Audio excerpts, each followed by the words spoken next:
The doors slide shut. You're alone. Or worse, you're not alone. A stranger stands 6 inches away, facing the same direction, pretending you don't exist. The air is still. The silence is loud. You stare at the numbers above the door. Anything but their eyes. You feel it. That quiet, creeping awkwardness. But the real reason you feel so strange in elevators is far more ancient than you think. And it has nothing to do with modern manners. You step into a small metal box. It moves. It stops. It opens. You walk out. Nothing happened. Nothing dangerous. No one attacked you. No one even spoke to you. So why does your body react like something is wrong? Your shoulders tighten. Your breathing gets shallow. Your eyes dart to the floor or the ceiling or the glowing floor numbers. You're not being dramatic. You're being human. And your human brain is trying to solve a problem it never evolved to face. Let's start with your ancestors. About 300,000 years ago, you were standing on an open savanna. Your tribe was small, maybe a few dozen people. Your survival depended on knowing exactly who everyone was. Friend, family, stranger, threat. You could read a face from 50 meters away. You could hear a footstep in the grass and know if it was a hunter or a hyena. You had a brain that was wired for one thing: social survival, and that brain is still inside your skull today. You see, humans are the most social creatures on the planet. We didn't survive because we were strong.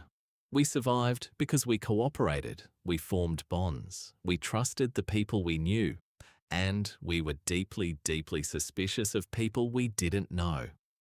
That suspicion kept you alive. A stranger could be a rival tribe member. A stranger could steal your food. A stranger could hurt your children. So your brain developed a rule. Strangers are dangerous until proven otherwise. Now fast forward to today. You step into an elevator. You're trapped in a small enclosed space with a stranger. There is no escape, no exit, no way to create distance. Your ancient brain doesn't know about office buildings or steel cables or modern safety codes. It only knows one thing. You're in a confined space with an unknown person. And that is a high alert situation. But here's the strange part. You know rationally that nothing bad will happen. You know the person beside you is probably just going to the 5th floor. You know they're not a threat, and yet your body still reacts. That's because your rational brain and your ancient brain are fighting each other. Your prefrontal cortex says, relax. Your amygdala says, prepare. And the result is awkwardness. Psychologists call this the social freeze response. When you can't flee and you can't fight, you freeze. You look away. You go silent. You make yourself small. In an elevator, there is no space to flee. There is no one to fight. So you freeze. And that freezing feels exactly like awkwardness. There's another layer. Elevators violate the personal space bubble. Edward Hall, an anthropologist, studied this in the 1960s. He found that every human has 4 zones of space. Intimate zone, within 18 inches. Personal zone, 1.5 to 4 feet. Social zone, 4 to 12 feet. Public zone, beyond 12 feet. Strangers are not supposed to enter your intimate zone, but in an elevator, they do. Every single time. And when a stranger violates that invisible bubble, your brain panics. You might not notice it consciously, but your heart rate goes up. Your skin temperature changes. Your pupils dilate. You release cortisol. You are, on a physiological level, stressed. And the most common reaction is what scientists call gaze avoidance. You look at the floor. You look at the ceiling. You look at the numbers. You look anywhere but at the other person. Because looking at a stranger in your intimate space is seen by your brain as a threat display. It's the same reason you don't stare at a predator in the wild. Eye contact escalates tension, so you break it. Here's the counterintuitive twist: that awkward silence you feel. It's actually a sign that your social brain is working perfectly. You're not awkward because you're shy or weird. You're awkward because your brain is doing exactly what it evolved to do, managing a high-stakes social situation with no clear rules. The silence is a strategy. The staring at the floor is a strategy. The fake cough and the phone check are strategies. You are not failing at social interaction. You are navigating a situation your ancestors never encountered. And this is where it gets truly fascinating. In 2015, researchers at the University of Chicago studied how people behave in elevators. They found that people who made eye contact in an elevator felt more anxious than those who avoided it. The longer the eye contact, the faster their heart rate climbed. The subjects didn't know why they felt uncomfortable. They just knew they did. That's your ancient brain at work. Let's talk about the phone.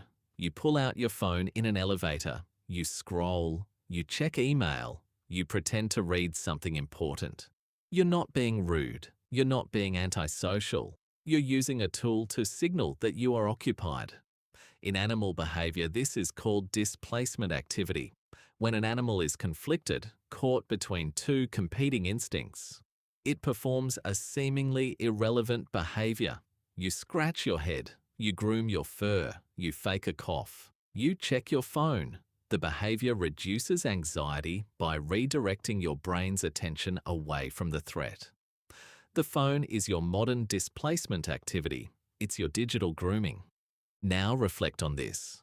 Every time you feel awkward in an elevator, you are experiencing one of the oldest human dilemmas. You are trapped between two instincts, the need to connect and the fear of strangers. Your body is doing what it was built to do. Your mind is trying to solve a problem it wasn't built to solve. And the result is that strange, quiet, unbearable tension that everyone feels but no one talks about. But here's the thing. You can outsmart your ancient brain. You can acknowledge the awkwardness. You can break the silence with a simple nod or a small smile. You can say hi. You can say, "Good morning." The moment you speak, you transform the stranger into a person, a fellow human, someone with a name and a story. And your ancient brain relaxes. The threat disappears. Because now, you're no longer a stranger. Psychologist Robin Dunbar discovered something remarkable. Human language evolved partly as a way to manage social groups. Grooming was too slow. You could only groom one person at a time. But with language, you could bond with multiple people at once. You could share information. You could gossip. You could create trust. So, when you speak to a stranger in an elevator, you are doing what language was built for. You are building trust. You are reducing threat. You are becoming human together. And yet, most people don't. They stay silent. They stare at the numbers. They suffer through the awkwardness. Not because they're cold, but because they're scared. Scared of being rejected. Scared of breaking the unwritten rules. Scared of looking foolish. And that fear is also ancient. Rejection from the group meant death for your ancestors. So your brain tells you to stay quiet, to stay safe, to stay invisible. But you don't have to listen. You can choose connection over fear. You can choose a simple greeting over silence. You can choose to break the awkwardness. And when you do, you're not just being polite. You're being evolutionary. You're being human.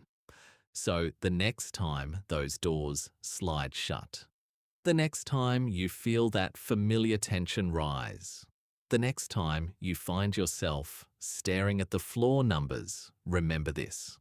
You're not awkward. You're ancient. You're doing exactly what your ancestors would do. And that small act of noticing, that tiny moment of self-awareness, is the most human thing you can do. Now, close your eyes for a second. Imagine yourself in that elevator. The doors close. You breathe. You smile. You say good morning. And the awkwardness fades. Because you understand now. It was never about the elevator. It was about survival, and survival, it turns out, is a choice.